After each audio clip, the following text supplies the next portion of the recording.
On today's show, I have Sandra Shufflebottom from the Unedited Audio Experience. Hello, Sandra. Hello, Scott. How are you? Oh, fine. Thank you. The first thing I want to ask you is, why radio? I always love radio. It's the first thing I remember, really. Being a kid. Being in front of the radio. In front of the radiogram. And then always being in a record shop. One of my first memories as well is the record shop. I was with my mum buying records. And I was always plonked in front of the radiogram. In them days, everyone had radiograms. And then, for my 12th birthday, my brother bought me a transistor radio, which, believe it or not, it was a big deal, because it was portable, and it had a case. Nice. And I could carry around this radio. I carry around in my case. The only thing is, it needed massive big batteries, so that then I had to go to town and steal batteries from Woolworths. Yeah, true. Very honest of you. Yeah, well, it's true. So basically, what did you need to do from being a certain age of wanting to do radio? What was needed to get ahead? I thought when I was a kid, I couldn't do radio, you know what I mean? I can listen to it, and I can... The first woman I heard on the radio was Annie Nightingale. And as much as I loved listening to Annie Nightingale, I thought it was amazing to listen to a woman on the radio. I didn't think I could do that. Flipping heck, is it? No chance.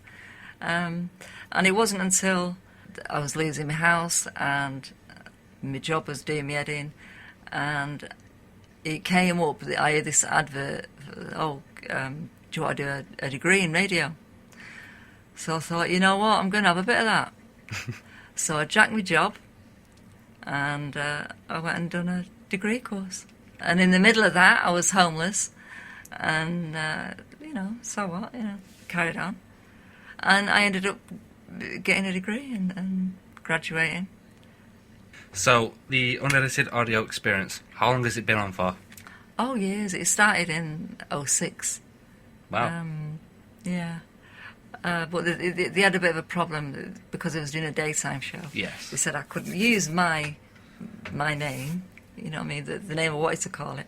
Because it was always... I didn't give it that name, actually. It was, did it have an original name before the Unedited Audio Experience? Well, it was just out to lunch with... Right, okay. And then a friend of mine heard my show, and then he was just laughing. He was just on the floor laughing. And he said, that is an audio experience. Ah. And that's where it come from. So, what is your show about then? Mainly UFOs, UFO sightings. What other stuff, apart from UFOs and... Crop circles. Crop circles. Any government stuff? Well... Released, I mean. I don't mean unreleased to the public.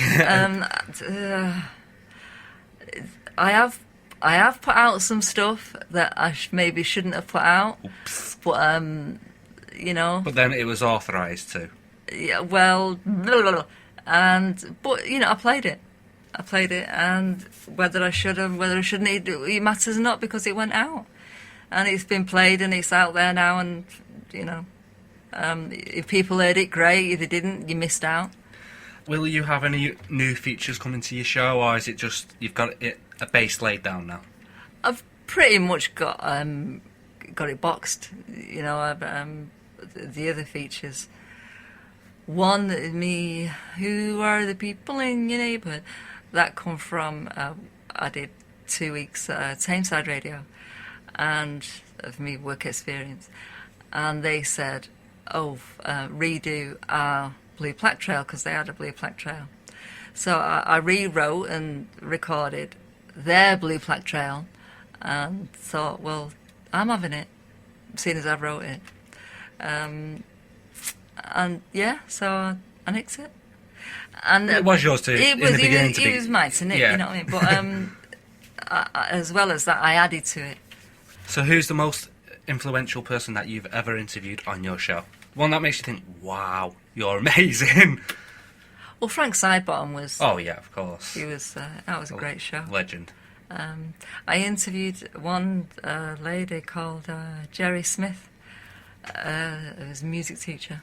She was my son's music teacher, and she had cancer, and she died like a fortnight later. Wow. Because she had breast cancer, and then she elected to stop having chemo because that was killing her.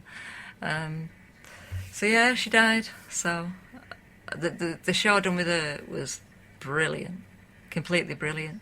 She was literally throwing CDs at me, and I'm catching them and I'm putting them on. And I'd not been doing it that long, so it was a mind for me. You know what I mean? But I did it. I got through it, and it was somebody came in and said, "I thought I was listening to Radio 4." So that to me was a huge, massive compliment. If there was literally one person in the whole universe, whether it be a UFO or a human being, who would you like to interview?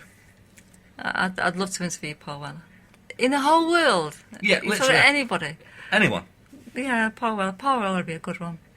Russell Brand. I'd love to interview him. Bez is another one. I really want to interview Bez. I think that's about it. If we could go mad, if we could have anyone in, really. I mean, who I really, really, really would love to interview is Ahmadinejad in Iran. Interesting choice. And Putin. Really? Yeah. Wow. I don't think he's a favourite of the people right now, is he? I just want to hear him and interview him and ask him questions and see what he's got to say to me. Because Ahmadinejad is, if you listen to him, all he talks about is being spiritual. Yeah. Honestly, you YouTube him and you look at him and he just talks about being spiritual and what it is to be spiritual and all the rest of it. I mean, he doesn't talk about war. He doesn't want war. He's a nice fella. During the interview, of course, I had some mess-ups, so here's a couple of them. Enjoy. That was me speaking to Sandra Shufflebottom from the unedited...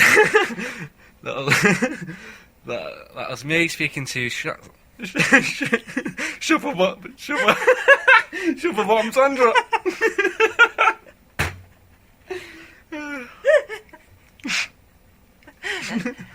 I'm literally not on my game today, am I? From the Anyway, she's got a show. Yeah. On today's show, I have Sandra Shufflebottom from the I have Sandra Shufflebottom in from the I can't even. It's because it's two separate words. The unedited. I have Sandra Shufflebottom from the unedited.